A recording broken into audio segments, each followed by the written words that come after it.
रोज रोज त्याच पद्धतीचा स्वयंपाक करून कंटाळा आला असेल तर ही नवीन पद्धत नक्की वापरा. खोबरं, लसूण, कोथिंबीर आणि जिरं एकत्र वाटून घेतलेलं आहे.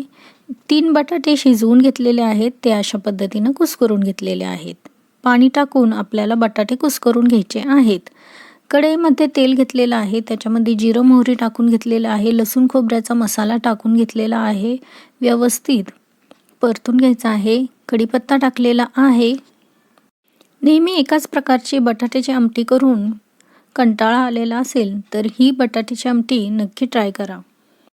यात आता लाल तिखट टाकून घेतलेलं आहे, टॅमॅटो टाकून घेतलेला आहे, कुस्करलेल्या बटाट्याचं पाणी यामध्ये टाकून घेतलेलं आहे. अतिशय सुंदर अप्रतिम लागतो हा रस्सा. पुरीसोबत देखील खूपच छान लागतो. मीठ टाकून घेतलेलं आहे आणि यामध्ये आपण पाव चमचा गरम मसाला टाकणार आहोत. गरम मसाला अवश्य टाका, खूप सुंदर टेस्ट येते. नेहमीपेक्षा थोडीशी वेगळी चव येते आणि मोठ्या कार्यक्रमांमध्ये पुरी भाजीसाठी हा रस्सा तुम्ही करू शकता. तसेच भाकरी, चपाती, भातासोबत देखील छान लागतो.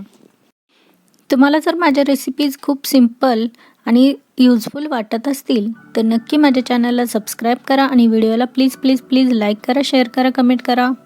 तर तयार आहे आपला पुरीसोबत खायचा रस्सा झटपट पटापट.